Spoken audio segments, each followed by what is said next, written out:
తిరుమల కలియుగ దైవం శ్రీ వెంకటేశ్వర స్వామి ఎందెందు వెలిసిన అందందు భక్తుల కోరికలు నెరవేర్చే భక్త వత్సలుడుగా పూజలందుకుంటూ ఉంటాడు. ఇప్పుడు యాదగిరి తిరుమల వాసుడిగా స్వర్ణగిరి వెంకటేశ్వర స్వామి రూపంలో కొలువై ఉన్నాడు. తెలంగాణలో భువనగిరికి దగ్గరలో వెలిసిన ఈ ఆలయంలో అడుగడుగున దైవత్వం ఉట్టిపడే విధంగా ఎన్నో ఆసక్తికర అంశాలతో ఈ ఆలయాన్ని నిర్మించడం విశేషం.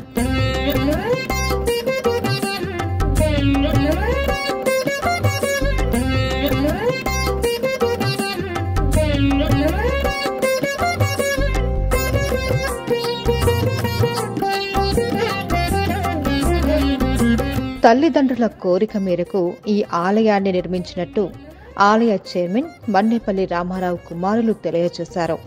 ఈ ఆలయ నిర్మాణానికి దాదాపు 7 సంవత్సరాల సమయం పట్టిందని వారన్నారు.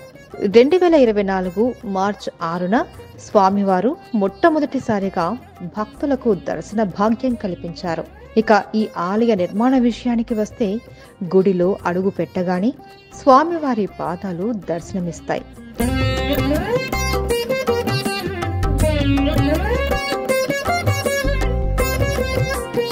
అక్కడి నుండి 108 మెట్ల మార్గాన గర్భగుడి వైపు వెళ్తూ అడుగడుగున స్వామి నామాలు స్మరించే విధంగా అక్కడ స్వామివారి నామాలు రాసి ఉంటారు.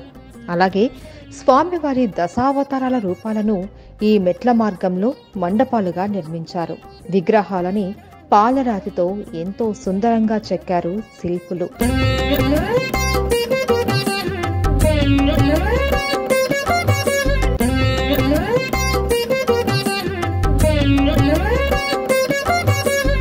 మెట్ల మార్గం దాటగానే గర్భగుడికి సమీపంలో బ్రహ్మరథం దర్శనమిస్తుంది.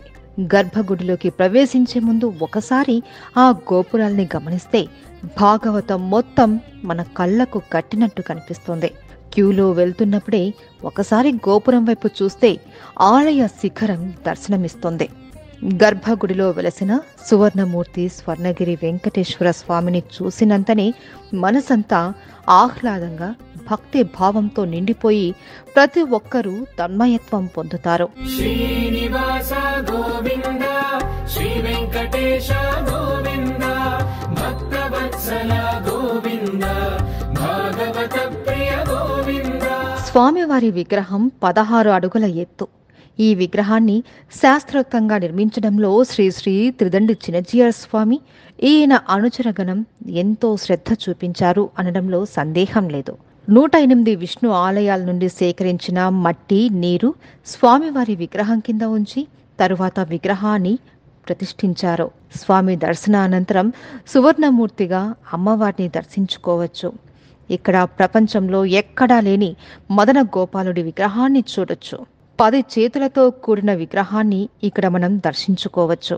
గర్భాలయానికి ఎదురుగా అష్టలక్ష్మి మండపం ఇంకో ప్రత్యేకత.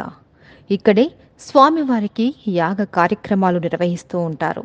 అష్టలక్ష్ములని ఈ మండపంలో కొలువు తీర్చిన దృశ్యం మనకు కనిపిస్తుంది.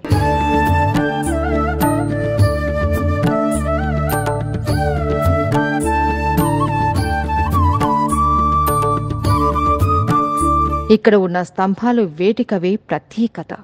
ఒక్కో స్తంభం ఒక్కో రూపంలో ఉంటుంది. కానీ దేనిని మోగించినా ఓంకారనాదం ధ్వనిస్తుంది. దర్శనానంతరం గర్భగుడి వెలుపలకి రాగానే తిరుమలలో మాదిరిగానే ఇక్కడ కూడా విమాన వెంకటేశ్వర స్వామిని చూడొచ్చు.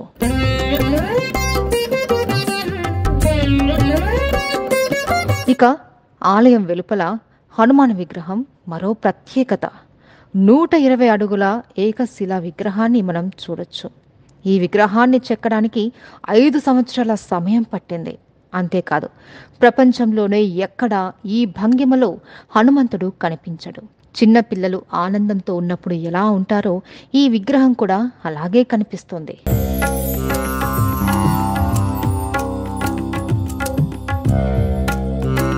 ఇక కంచు మ్రోగునట్టు కనకంబు మోగున అన్నట్టు 1700 కేజీల బరువున్న జయగంట ఇక్కడ ఉంది. ఒక్కసారి ఈ గంటను మ్రోగిస్తే 3 నిమిషాల పాటు దాని తరంగాలు ప్రతిధ్వనిస్తాయి. ఇక ఈ ఆలయంలో మరో ప్రత్యేకత ఇక్కడ కనిపిస్తున్న ఈ కోనేరు. ప్రపంచంలోని 2వ జలనారాయణుడి విగ్రహం ఇక్కడ ఉంది. స్వామివారు ఆకాశాన్ని చూస్తున్నట్టుగా ఉంటుంది ఈ విగ్రహం. నేపాల్ తర్వాత ఇక్కడ ఈ విగ్రహం కొలువు తీరడం మన అదృష్టం. ఈ విగ్రహ బరువు 2500 కేజీలు. ఈ కోనేరు 4 మూలల్లోనూ మన 4 వేదాలకు ప్రతీకైన విగ్రహ మండపాలు కనిపిస్తాయి.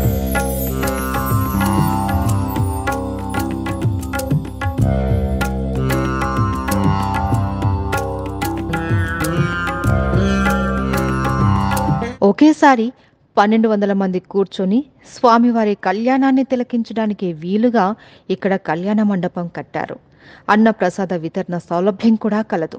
ఇక ఏర్పాట్ల విషయానికి వస్తే స్నాన ఘట్టాలు, కళ్యాణ కట్ట నిర్మాణ ఏర్పాట్లు చురుకుగా జరుగుతున్నాయి. నిత్య ప్రసాద వితరణ కూడా ఉన్నది.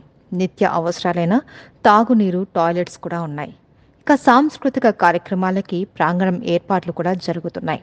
22 ఎకరాలలో నిర్మించిన ఈ ఆలయానికి చుట్టూ ఎన్నో నిర్మాణాలు కూడా జరుగుతున్నాయి.